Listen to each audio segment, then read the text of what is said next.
Olá, seja muito bem-vindo a mais um VeraCast. Esse aqui é seu ponto de encontro com a saúde e o bem-estar.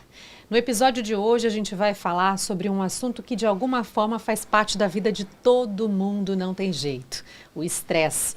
Em níveis baixos, ele até pode ser positivo, mas quando foge do controle, aí sim vem os impactos diretos no nosso corpo, na mente, até nas relações pessoais.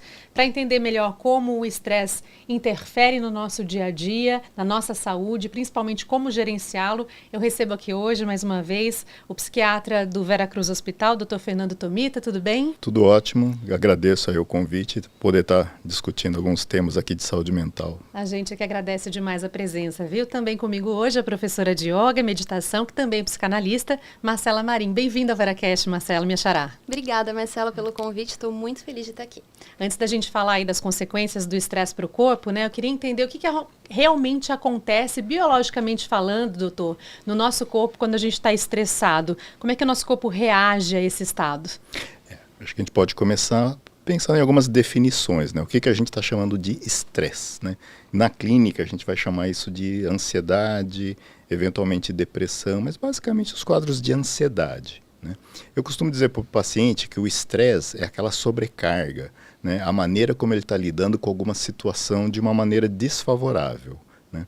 Então aquilo pode gerar uma série de sofrimentos, uma série de sintomas, né? Vai desde aperto no peito, a mão que gela, em algumas situações que a pessoa fica com palpitação, falta de ar, né? Tontura, dor, tensionamento muscular. Então, é uma série de situações, né, que são moduladas, né, quimicamente, que vão gerar esse mal-estar na pessoa. Você trouxe aqui alguns sinais físicos, né? Tem sinais também emocionais que a gente pode perceber? Com certeza, né? Principalmente a apreensão, né? Aquela sensação de urgência, de que alguma coisa está para acontecer, uma sensação de medo, né? A gente fala que a pessoa fica muito tensionada, né? Como se alguma coisa tivesse para acontecer naquele momento. Marcela, existe o estresse bom? A gente pode dizer assim mesmo? Existe um estresse que todos nós temos, né? No dia a dia, o estresse da agitação, da correria, de fazer as coisas, um estresse que impulsiona a gente para movimentar-se para a vida. O que é ruim, que eu acredito, é o estresse que ele passa desse ponto e acaba sobrecarregando o nosso sistema, nossa família, nossa estrutura, nosso trabalho, começa a ser um pouco limitante. Então, um estresse natural, que é uma ansiedade natural, mas que nos move em direção à vida, eu acho que é saudável. Mas a partir do ponto que ele começa a prejudicar, trazer sintomas físicos, mentais, é um sinalzinho de alerta para a gente já buscar alguma ajuda. E eu acho que o grande desafio é a pessoa identificar quando está passando do ponto, não é? Sim. Sim, é perceber em si mesmo e talvez nas relações, né, familiares, com filhos, marido, e perceber no seu próprio corpo que tem algo que não está funcionando como deveria ali corretamente. Precisa de um pouco de autoconhecimento, autoobservação, vamos dizer assim, né? De perceber a si mesmo, né, de como que você está, né, como que você está naquele momento. Doutor, é uma epidemia moderna, a gente pode dizer assim? Todo mundo fala que está estressado, né?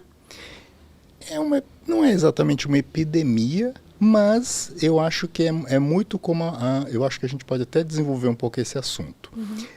A maneira como as pessoas lidam com situações cotidianas. E isso é muito individual, né? Como a Marcela falou.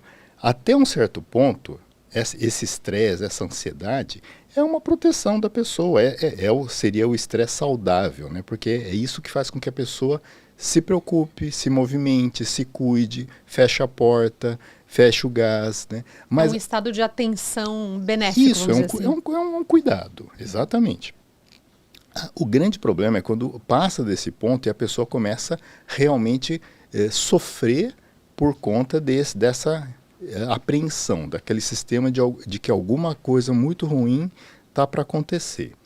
Eu não diria que é exatamente uma epidemia, né? Mas sim, é uma queixa muito frequente no consultório. A gente fala muito de depressão, né? Pânico, estresse pós-traumático, né? Déficit de atenção, mas o que mais chega no consultório é problemas de ansiedade, é o grande problema, né? E tem casos de quadro de ansiedade que são muito graves, que a pessoa paralisa, a pessoa deixa de ser produtiva, a pessoa evita sair de casa por conta daquele estresse. Então a gente também tem que dar muita atenção para esse tema. Eu imagino que o estresse em doses altas, ele começa a interferir também na saúde física, né? Como é que ele interfere, por exemplo, na pressão arterial, na qualidade do sono, que vai impactar aí numa série de outras coisas, na própria saúde do coração? É muito importante esse apontamento. Algumas pessoas, elas descompensam sua pressão arterial, eles têm um diabetes controlado e aquele estresse vai piorar o diabetes, problemas de pele, né? A pessoa tá controladinha lá, tem uma psoríase, uma reação alérgica, uma enxaqueca, aquilo pode ser piorado por conta da ansiedade. Então, condições já pré-existentes que vão se agravar. E tem doenças que também podem ser provocadas pelo estresse, vamos dizer assim?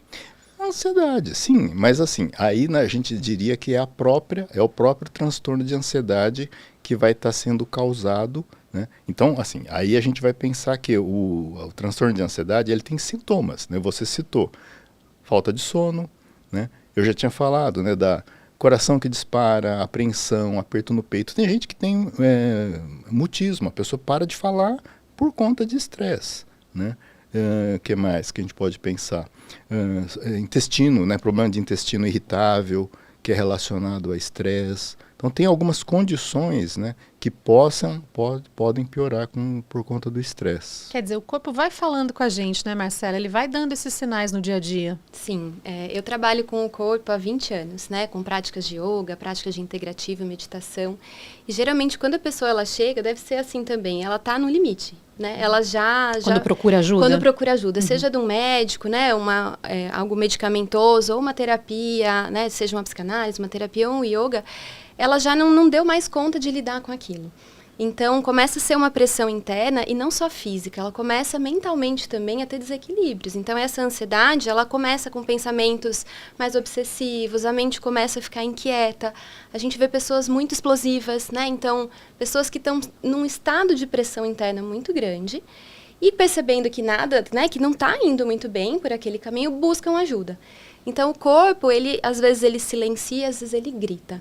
E geralmente o que eu percebo nesses anos de prática é que a pessoa deixa para pedir ajuda quando já chegou num limite, assim, quando não está dando conta de lidar com essa falta de conhecimento de si, de ferramentas para lidar com esse estresse, com a ansiedade e com tudo que decorre desse processo. A gente está falando aqui do início de algumas doenças a partir do estresse, até do agravamento de doenças pré-existentes. Existe uma relação também entre o estresse e o envelhecimento precoce?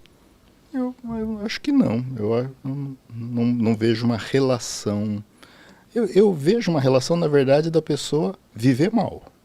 Mas não pensaria em alguma relação com a questão de envelhecimento. Deixa de viver bem o que pode viver, né? Com certeza a pessoa deixa de ter uma qualidade de vida, e hoje em dia a gente fala muito, né, de qualidade de vida, né, vida saudável. Então, com certeza é algo que a pessoa tem que prestar atenção. Hoje a gente tem muito convite para acelerar, né? Tecnologia, rede social, a própria pressão do trabalho, da vida, todas as cobranças que a gente já tem habitualmente. Tem alguns gatilhos que são principais aí para o estresse? Sim. Eu acredito que hoje, com a tecnologia, o tanto que a gente avançou é proporcionalmente o tanto que a gente se estressou. Né? Hoje a gente tem, eu falo, a nossa HD, a nossa mente, ela foi programada para lidar com um número X de informação. Hoje a gente abre o celular, a gente tem 10x de informação. E a gente não tem tempo de processar tudo aquilo. Né? É muita coisa para pensar, e aí vem o trabalho, principalmente para nós mulheres. Aí a gente tem que gerenciar a casa, os filhos, a vida doméstica e dar conta do mundo, que, né, o mundo também está trazendo milhões de informações ao mesmo tempo. A gente não dá conta. E que preenche muito internamente, e a gente não sabe como esvaziar, como drenar esse excesso que a gente vai assimilando o tempo todo. Porque a gente tem muita coisa, muito acesso. Antigamente, trazendo um pouco desse recorte de gênero, né, que você apontou aqui sobre a sobrecarga da mulher, que socialmente a gente já conhece bastante, mas como a mulher lida com estresse, como o homem lida com estresse, isso também é diferente, né? Eu acredito que sim, eu acho que o homem acaba ficando uma coisa mais do trabalho ali, aquela pressão de produzir 12 horas por dia, e aí a questão de um home office, que ele não tem mais momento de parar, então ele continua trabalhando, então tem essa pressão. E a mulher, eu vejo que ela é multifacetada, assim, ela tem muitas frentes que ela vai tendo que lidar ao mesmo tempo. E isso desgasta, isso cansa, isso, né? A gente, quando vê, estamos todas esgotadas, sem dar conta de lidar com tudo. Por que é tão difícil aceitar o convite de parar um pouco? Então, deixa eu pensar um pouco na questão da sua pergunta anterior, da questão da tecnologia. E isso tem me chamado muito a atenção, né, ultimamente, que é o impacto que isso causa no comportamento das pessoas. Então, está sendo estudado uma palavra que chama brain rot. Apesar que se você for pegar o pé da letra, é um cérebro podre. Claro que ele não apodrece, mas ele vai ter algum impacto. Então, por exemplo, pessoas que têm muito contato com rolagem, aqueles vídeos muito curtinhos, a pessoa começa a ter problema de insônia, ela tem um problema de memória, ela começa a ter problema de atenção, de foco, né? E uma das coisas que acontece muito é uma ansiedade. Ela piora muito a ansiedade, porque ela começa a se habituar com informações muito curtas. Então, eu tenho pacientes que chegam para mim e falam assim, olha, eu não consigo mais assistir vídeos em velocidade normal. Eu não tenho mais paciência para ler um texto, coisa que eu fazia antigamente. Eu gostava de fazer isso antigamente. Eu tenho uma dificuldade de sono. Eu começo a ter problemas para dormir e por conta de rolagem de tela. Então, se a pessoa não percebe isso, se ela não gerencia o impacto que isso possa causar no comportamento, no emocional dela, ela vai ter problemas de saúde em relação a isso. Então, primeiro começa ali com uma impaciência, aí uma irritabilidade, a hora que você vê já está também perdendo um pouco o controle das suas emoções, né? Exatamente. E essa questão do convite de parar mesmo, de respirar, de conseguir tranquilizar a mente, isso é bem difícil de seguir, né? É difícil porque a pessoa... está acostumada, né? Isso, ela não percebe, porque a gente... Claro que a gente não está dissociado do nosso ambiente cultural. Então, se todo mundo está fazendo, se todo mundo está na rede social, a gente também quer fazer parte daquilo, né? E que, claro, que para cada pessoa vai ter um impacto diferente. Então, é importante que a pessoa preste um pouco de atenção, né, no que aquilo está causando nela. O que a gente pode adotar como prática no dia a dia, pequenas práticas mesmo, para ter uma estratégia para controlar um pouco isso? Bom, ele falando essa questão da rolagem, eu aposto que muitos dos que estão nos ouvindo aqui, a primeira coisa que faz ao acordar é pegar o celular. Né? Pegou o despertador, acordou e já tá daquela olhadinha rapidinha nas notícias, já viu guerra no Irã, já viu receita de bolo, já viu a vida da fulana.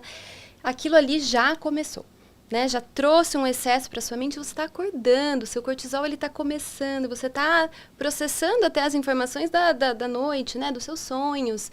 Então, para começar, seria esse primeiro momento da manhã. É fazer uma respiração consciente, evitar pegar o celular nesses primeiros momentos, tomar uma água.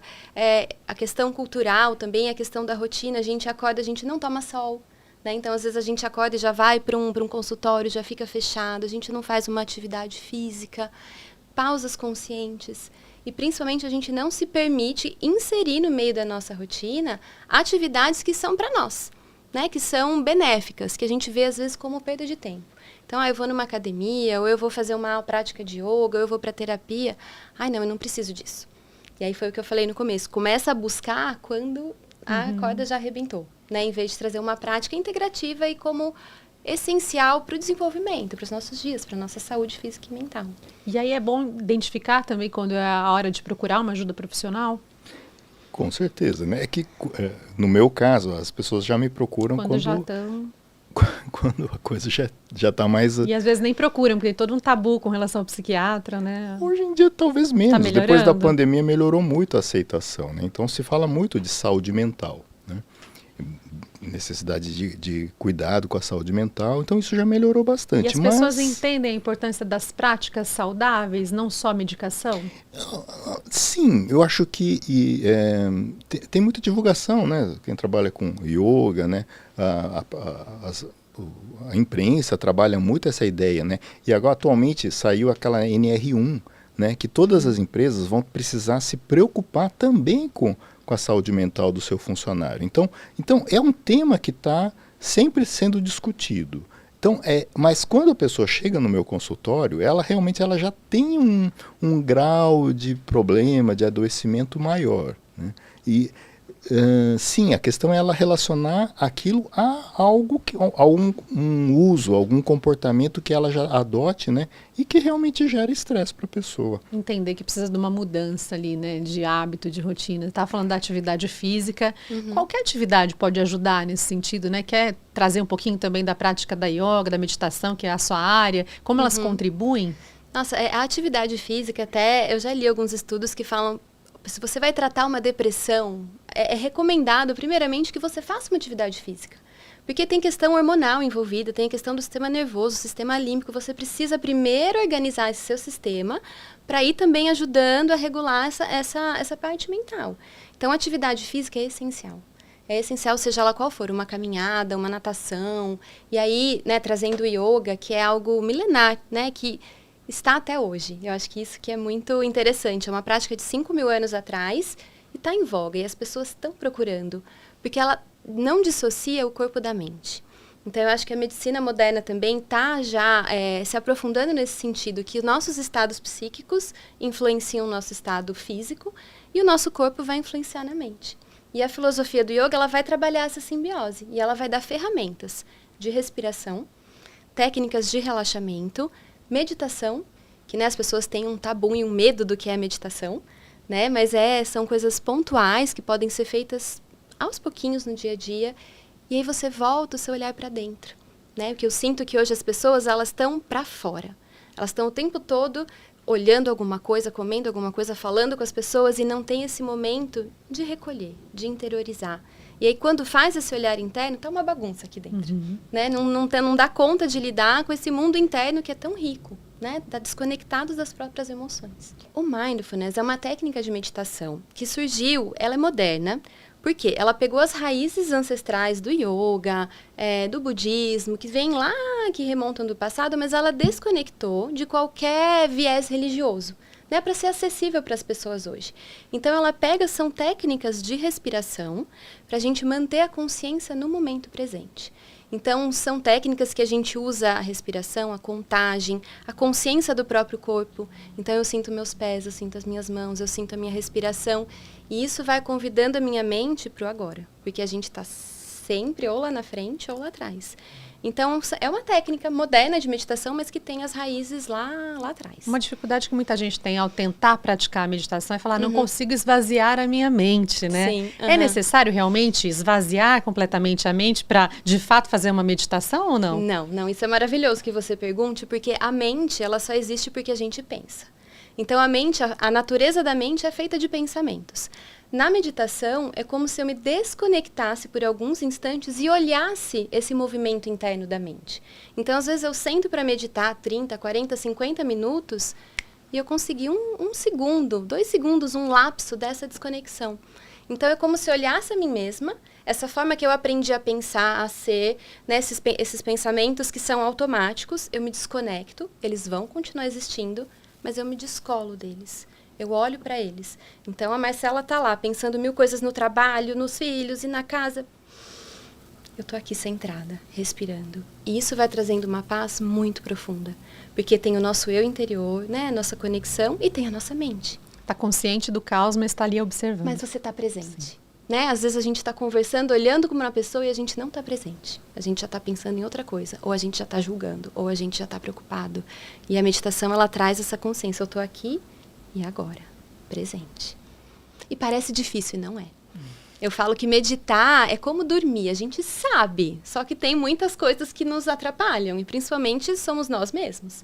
Mas se a gente sentar, praticar, disciplina, nossa, é um presente, é um presente. Muitas vezes trabalho integrado entre o médico, o terapeuta, as outras práticas integrativas, tudo isso pode contribuir, né, ajudar muito na recuperação desse paciente que está estressado, sobrecarregado, até com sintomas, né? Isto é essencial. Tá? Assim, a pessoa tem, a gente tem que sair daquele modelo que é remédio, né? Não, tem que tomar remédio, não. Às vezes precisa tomar remédio, mas eu estimulo muito as pessoas a fazerem terapia.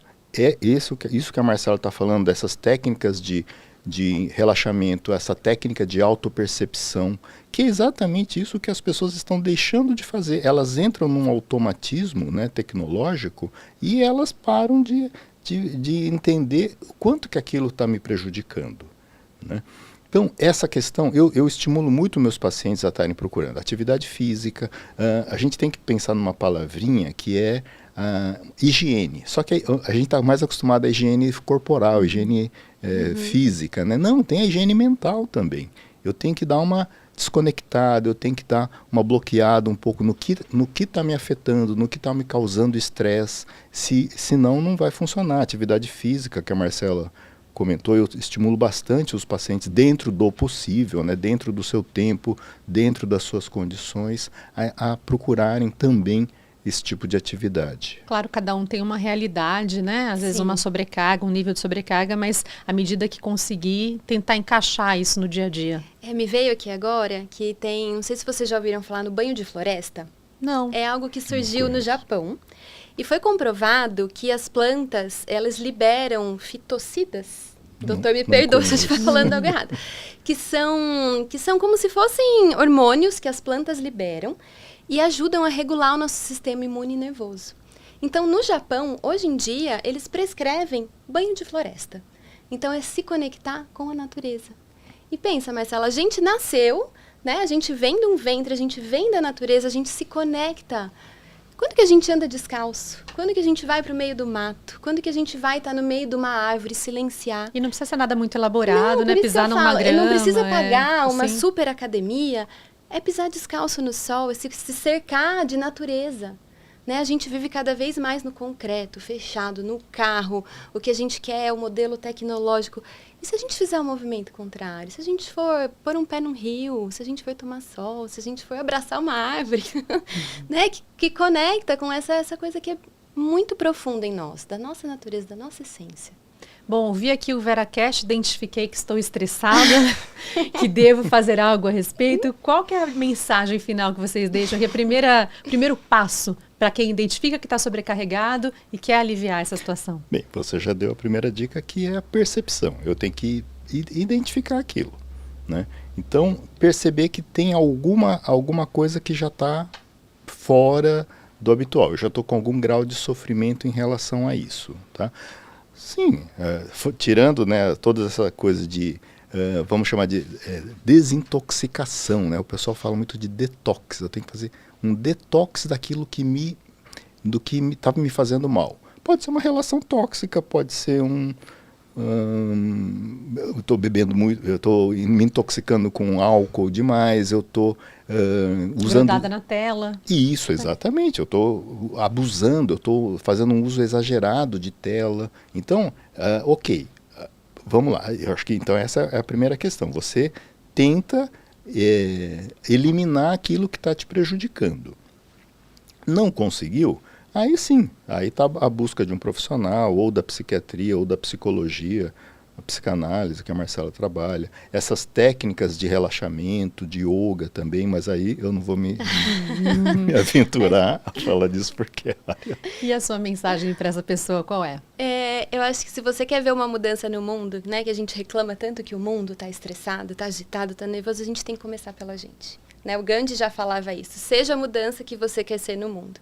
Então, começa o seu trabalho de casa. Né? É muito mais fácil a gente falar que o vizinho é o pior, que alguém da família é pior, e a gente nunca olha para dentro. Então, minha mensagem é começar por você, se valorizar, e você é a pessoa mais importante da sua vida. Então, começa por aí, se cuidando. Obrigada, gente, por tanto esclarecimento, por tanta informação e reflexões aí que a gente traz para a gente mesmo, né, e para quem está também nos acompanhando. Marcela, foi um prazer recebê-la, Prazer, Má, obrigada. Doutor Fernando, prazer mais uma vez, obrigada. Eu agradeço pelo convite, estar podendo conversar aqui. A gente que agradece. E você gostou do papo? Então conta pra gente aí nos comentários, compartilha também o episódio, envia para alguém que você sabe que está precisando dar aquela respirada. Esse é o VeraCast, o podcast do Veracruz, que semanalmente traz informação, cuidado, saúde de um jeito simples e próximo. Eu te espero na próxima terça-feira, às 8 da noite. Até lá!